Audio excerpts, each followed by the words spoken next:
How about now? There we go.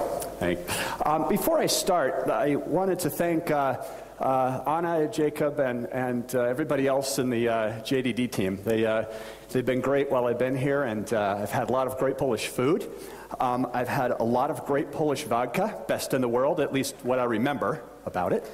All right. And a very, very lovely city here. As a matter of fact, my grandmother is from Poland, and what I learned last night was almost everybody's grandmother comes from Poland, it seems. And I do know a little bit of Polish. I'm not even going to try to say that.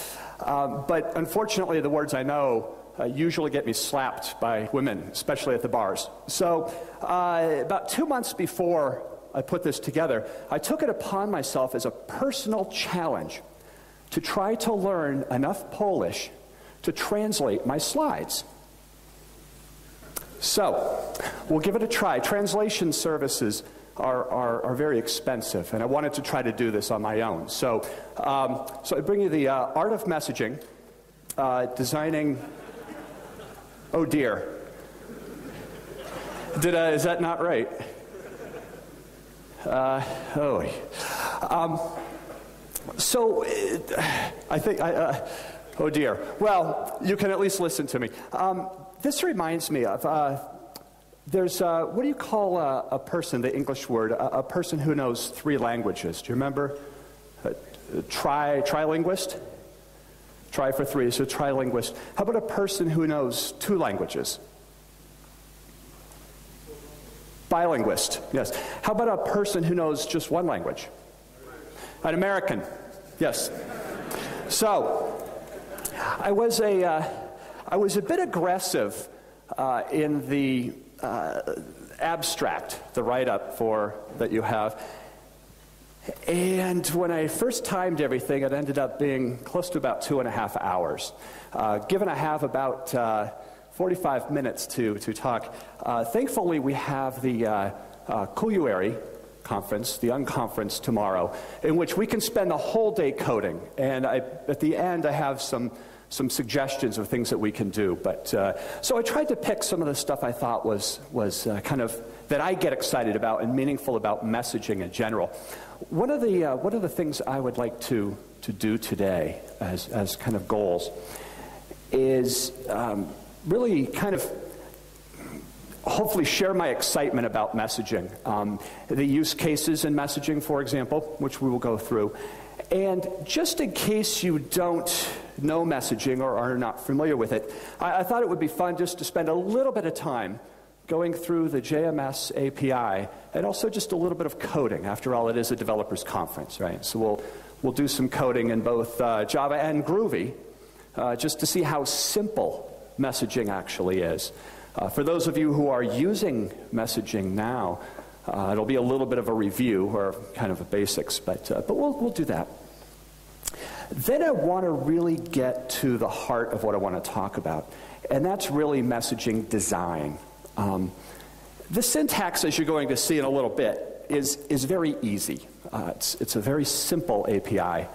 However, messaging itself, from a design standpoint, can be kind of tricky. How many queues should I have?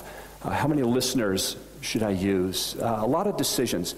So we'll go through some of those kind of pitfalls, some design kind of techniques.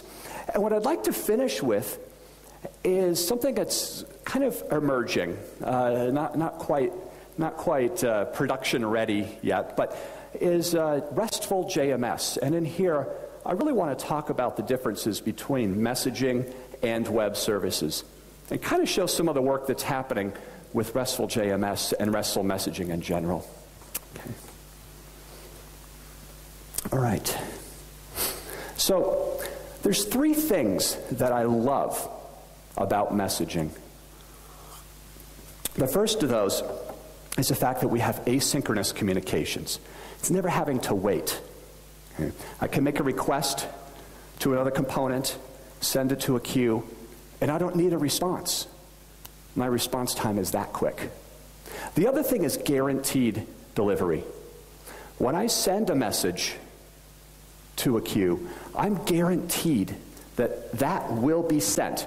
Now, we know that I can play around with message expiry and retry counts and stuff, but generally, I'm guaranteed that that message, regardless of system failures, will be received. And the third great thing is load balancing. This is the ability to do concurrent processing within messaging. Okay. So what I want to do is to spend a couple of minutes going over some use cases that kind of use these to see what's the big deal about messaging.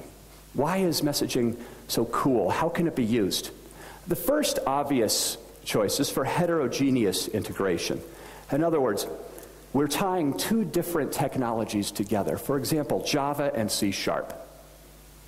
Starting to become a lot more common than it was, let's say, 10 years ago. How do we make these two components talk to one another? I mean, there's a variety of ways. Web services is certainly one. But it's a lot simpler simply to use messaging. So we could put a message channel sending XML back and forth between these two components, and it doesn't matter anymore that one of them is C# and one of them Java. Okay? So that's the first easy use case. The second one is to reduce bottlenecks in a system. Well, you say, Mark, we're just Java shop. We don't have any other kind of components, so I really don't need messaging, right? Well, suppose that we just have Java components, component 1 and component 2. And kind of like the traffic that we experience every morning when the two lanes merge into one and it produces a bottleneck, so all the traffic backs up, same things happen here. So we can actually use the load balancing part of messaging to be able to convert our component 2 into a message listener, thereby tripling our throughput through the system. Okay? We could have as many listeners, message listeners, as we want, well, depending on our hardware. There are some limitations. But that's one of the other really great things. The other is end-user productivity. So we don't have any bottlenecks in the system. We're only using Java. Could I still use messaging? Sure. To increase end-user productivity. How about those reports that say that the user knows take a long time to run, 3 or 4 minutes. So the user enters it, and they always have to run this report in the morning. So they know that's the time to go out for a smoke, maybe grab a cup of coffee, talk about the game yesterday. Oh, wait, hourglass is back. Here we go. Yeah, well, with messaging, we can use asynchronous messaging to send a request saying I want the report. Less than a second later, I get a response back saying, request received. Now I can continue working on some other stuff, and pretty soon, 3 or 4 minutes, I get a notification message somewhere on my dashboard or some sort of notification saying, hey, your report's ready. Oh, great, I'll look at it in a second. I've just increased the productivity of that user just by using messaging. But there is my favorite use case for messaging, and that's what I call architecture agility. Okay. Architecture agility, and what I mean by agility is the ability to respond quickly to a constantly changing environment. So I define agility. So suppose we have a component that's sending a message to a queue, and we have 3 other components that are receiving those. Without taking down my system, I can remove component C completely. But wait a minute. I'm sending messages to that. Where are those messages going? They're in the queue. They're waiting. Guaranteed delivery. I'm guaranteed that whenever I bring this component back online, it will start receiving it. So I take it down for maintenance, or I use a third-party product instead, or maybe I just simply rewrite it, put it back into the system, and it starts receiving the messages.